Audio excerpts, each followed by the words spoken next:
Hey everyone, welcome back to Corporate Decoder, the place where we decode the hidden language of corporate filings and figure out what is really going on behind the shiny press releases. Today we're diving into SLM Corporation's the 23rd of October 2025 report, and let's just say the numbers are telling a story though, not always the one you might expect. Before we start, if you want to stay ahead of the curve and understand where the money is really flowing, make sure you are subscribed. We also have a fantastic community over on Discord, linked in the description below, where we break down these reports even further. So what is this document? It is an 8K filing, which is basically a company's way of telling the US Securities and Exchange Commission, or SEC, about major events that happen between their regular quarterly or annual reports. Think of it as a company's immediate bulletin board for important news. The big date here is the 23rd of October 2025. This is when SLM Corporation, also known as SLM, is announcing its financial results for the quarter that ended on the 30th of September 2025. Now, this kind of report is usually just a heads up that the company has released its earnings, and the actual juicy details are in a separate document they've attached. You'll often see a bunch of checkboxes here. These are generally for very specific legal or regulatory situations that are not usually relevant to the everyday investor trying to understand the company's performance. We can safely skip over these for our purposes because they don't tell us about the company's business health. And this box here about being an emerging growth company.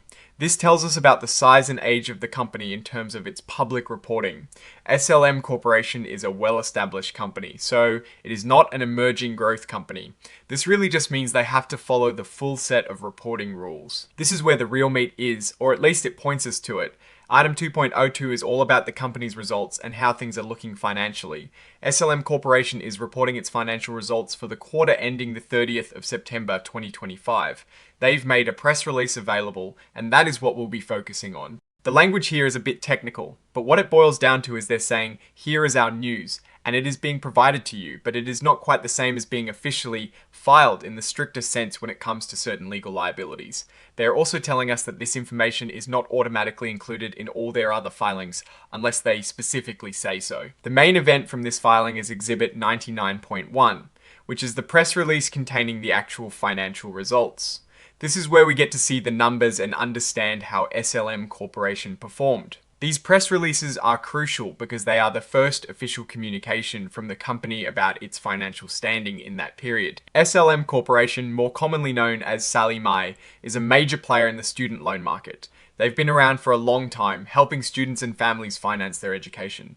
In recent years, they've navigated a changing landscape of student lending, dealing with government policies and increasing competition. Understanding their financial results is key to seeing how they're adapting. SLM Corporation has common stock listed on the Nasdaq Global Select Market under the ticker symbol SLM. This is the fundamental ownership stake in the company.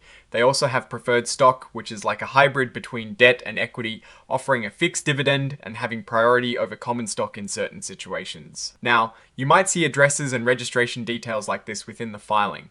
While important for legal and administrative purposes, for us as decipherers of corporate performance, these are background details. We're more interested in the numbers and the strategy the company is deploying. Finally, we get to item 9.01, which is where they list all the exhibits that come with this report.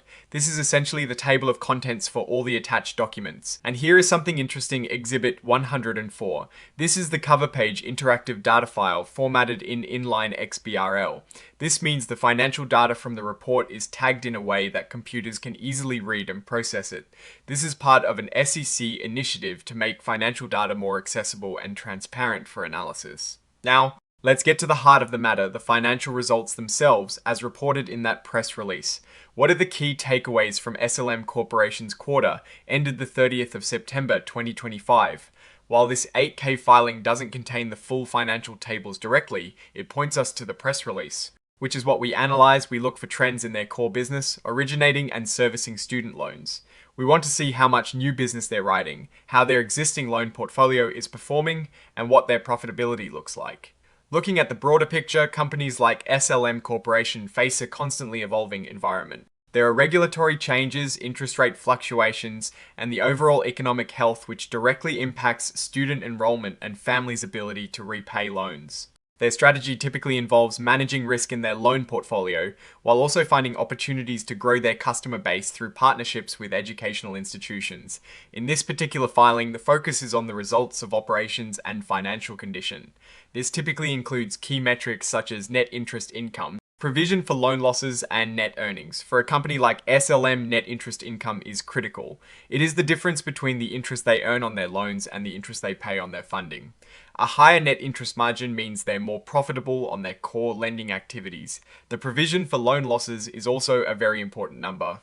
It represents the amount of money they set aside to cover potential defaults on their loans. An increase in this provision can indicate that they're expecting more borrowers to struggle with payments, which is a sign of potential trouble ahead. Conversely, a decrease might suggest they feel more confident about the health of their loan book.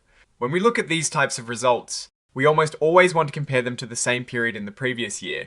Did net earnings go up or down compared to the third quarter of 2024? Did their loan volume increase? Are they effectively managing their expenses? For example, if their net income has fallen while their loan originations have remained flat, it could signal that their costs are rising faster than their revenue or that their profit margins on new loans are shrinking. Wednesday also pay close attention to their net interest margin trend. If it is declining, it means the spread between what they earn and what they pay for money is getting tighter. This can happen if interest rates on their funding go up more than the rates they charge on their loans. We also need to consider the broader economy. Are job prospects strong for recent graduates? Is inflation impacting borrowers' ability to make payments? All these external factors play a huge role in a company like SLM's financial performance. Now, let's talk about the story these numbers tell. SLM Corporation is in a business that is essential but also sensitive to economic cycles and government policy. Their success hinges on accurately predicting and managing credit risk, assessing borrowers' ability to repay. When the economy is good and job prospects are high, defaults tend to be low and profitability strong. When the economy falters, the opposite can happen. The risk for SLM Corporation often lies in the potential for a significant increase in loan defaults. This can be triggered by a recession, rising unemployment, or even changes in government student loan programs. A large spike in defaults could lead to substantial write-offs and negatively impact their earnings and capital reserves. On the opportunity side, SLM is perpetually looking to expand its reach, whether through new partnerships with universities or by offering a wider range of financial products related to education. Innovation in how they assess creditworthiness or how they help students manage their debt can also be key drivers of future growth. Looking at their filings, we're trying to see if they're proactively managing these risks and capitalizing on opportunities. Are they investing in technology to improve loan servicing? Are they adjusting their lending criteria in response to economic signals? Are they effectively communicating their strategy to investors based on the typical nature of these filings and the industry SLM operates in? My take is that while SLM Corporation is a well-established player, it operates in a market with inherent volatility. Their strength lies in their long-standing expertise in student lending and their established relationships within the education sector. However, the risks associated with credit cycles, regulatory changes, and interest rate sensitivity are always present. The real strength would be demonstrated by consistent profitability and controlled loan loss rates, even in challenging economic times. A weakness would be a significant surge in loan defaults or an inability to adapt to new lending environments or competitive pressures. In conclusion, SLM Corporation's financial health is a complex interplay of its lending practices, its ability to manage risk, and the broader economic and policy environment surrounding education financing. We'll need to delve into the attached press release to get the specific numbers defining their performance for this quarter. But the filing itself signals that they are reporting on their operations and financial condition, which are the key metrics for any investor. Alright, that is our initial look at this SLM Corporation filing. What is your take on the student loan market and SLM's place in it? Do you see more risks or opportunities for them moving forward? Let us know your thoughts in the comments below. If you found this breakdown helpful, please hit that like button and remember to subscribe for more in-depth corporate financial analysis.